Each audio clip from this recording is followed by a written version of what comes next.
欢迎来到新兴消息频道，请订阅频道，所以大家不要错过当天最热门的新闻。我们今天的时事通讯包括以下内容：官媒点赞最佳营业范本，零更新赵丽颖同频动态暗藏默契。打开微博的瞬间，两条动态像约好似的跳进视线里。更新工作室的草原落日 Live 和赵丽颖工作室的夏日烟火 Live。5张动态图组成的视觉诗，连排版都像对过暗号。这届网友火眼金睛，不是谁家都发 live 图的。确实，在明星营业愈发城市化的当下，这种不约而同的同频营业就像奶茶里的珍珠，嚼着嚼着就品出了甜味。动态美学里的营业哲学，翻看两人的社交轨迹，这种巧合美学早有端倪。去年跨年时，双方工作室发的胶片滤镜9宫格，今年春天不约而同的侧颜剪影，连文案里的 emoji 排列都像复制粘贴。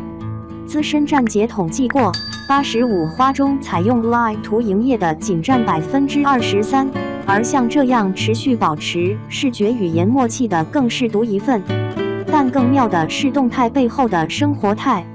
零更新在内蒙古草原拍戏间隙，被拍到穿着20块钱的拖鞋帮牧民赶羊。赵丽颖消失在大众视野时，粉丝却在北京798撞见素颜看展的她。这种营业时精准狙击，生活里野蛮生长的反差，恰是当代顶流难得的清醒。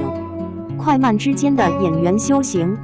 看着粉丝崔进组的留言刷屏，想起去年赵丽颖连轴转拍戏的场景。当时有媒体统计她全年仅休息11天，为角色学手语练到手指抽筋的画面还历历在目。表演指导说过，好演员的保鲜期是靠生活腌出来的。零更新从《楚乔传》后刻意放缓节奏，在草原邮差新戏里提前2个月去锡林郭勒学蒙语、练骑马，这种笨功夫在快餐式拍戏的当下尤为珍贵。正如圈内人说的，流量演员在赶通告，真演员在赶生活。同频共振的职场美学，两人的工作室运营也藏着门道。比起某些明星团队的过度包装，他们的官微总带着恰到好处的人味儿。零更新工作室会发老板被草原文字咬包的花絮，赵丽颖团队敢放未修图的晨跑打卡。这种去精致化的运营，反而成就了独特的观众缘。业内流传着个趣闻，某次品牌方要求9宫格必须带产品，两家工作室不约而同把商品图放在最边角，主角仍是生活场景。这种金主与生活两不误的平衡术，被营销专家称为新时代的明星生存智慧。想起电影《教父》的话，伟大的表演都是倒叙，你把生活存进去，角色才能取出来。当饭圈还在争论劳模人设时，真正的演员早已参透，频繁进组是消耗，认真生活才是创作。下次再看到双人份的 live 图，或许我们该读懂背后的隐喻，那些同步跳动的不是像素，是2个明白人在喧嚣娱乐圈找到的共生频率。就像内蒙古的草原与青岛的海浪，看似遥远，却在同一片星空下呼吸。你们觉得演员需要多久的生活充电期？2. 零更新赵丽颖神同步 ，live 图营业太会玩，转型实力派稳了。哎呦我去！零更新和赵丽颖这俩工作室也太会了吧！7月份第1条微博居然都是发5张 live 图，这默契程度，不知道的还以为他俩共用一个运营团队呢。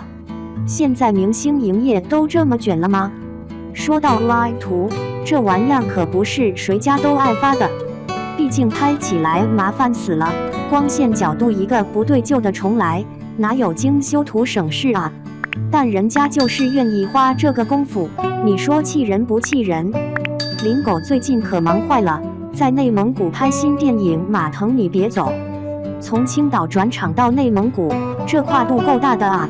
看路透照里他那造型，胡子拉碴的，跟以前那些贵公子角色完全不一样。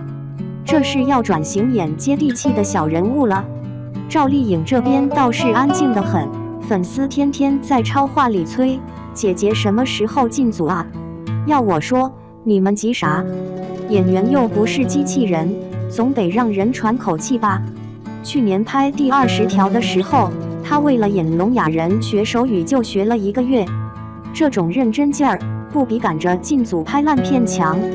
说到这个我就来气，现在有些粉丝就跟催婚的家长似的，看见别人家偶像进组了就着急。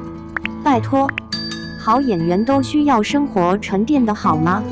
周迅当年拍《厘米的猜想》前，还专门去开了2个月出租车呢。看看现在的娱乐圈，早就不流行以量取胜那套了。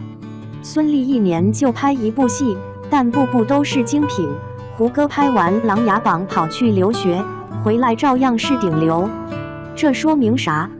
质量才是王道啊！话说回来，这次他俩同屏营业还挺有意思的。Live 图最大的特点就是真实，没有精修图那种距离感。这跟他俩最近的发展方向还挺配的，都在往更接地气的路线走。林更新这次的新角色看着就很有意思，完全就是个普通中年大叔的样子。这是要彻底告别霸道总裁的人设了，我觉得挺好。现在观众早就不吃那套了。赵丽颖的选剧眼光我是服气的。风吹半夏里的许半夏，幸福到万家里的何幸福，每个角色都特别有生活气息。这种角色可不是靠想象就能演出来的，必须得有生活积累才行。其实吧，演员跟咱们上班族一个道理，天天996谁受得了？总得有个充电的时间吧。看看那些年产量惊人的演员，有几个能保持演技在线的？反倒是懂得慢下来的，往往能带来惊喜。现在有个特别搞笑的现象，粉丝催进组的架势，跟过年回家被催婚简直一模一样。总觉得别人家孩子都进组了，自家偶像闲着就是不务正业。拜托，人家可能在偷偷修炼内功呢。数据不会骗人。现在头部演员的年产量其实在下降，但单剧质量却在提高。这说明啥？说明行业在进步啊！观众现在可不好糊弄，烂剧拍再多也是白搭。Live 图营业确实挺聪明的。现在短视频这么火，动态内容明显更吃香，而且粉丝可以截图做表情包，可以慢放找细节，参与感直接拉满。最让我感慨的还是他俩的发展路线，从《楚乔传》到《马腾你别走》，从《花千骨》到《风吹半夏》，都在往更有深度的方向走。这种转型看着冒险，其实特别明智，演员的艺术生命可比流量长久多了。所以啊，粉丝们真不用急着催进组，好饭不怕晚，好剧不怕等。与其盼着偶像接一堆烂剧刷存在感，不如耐心等待下一个精品角色。你们说是不是这个理？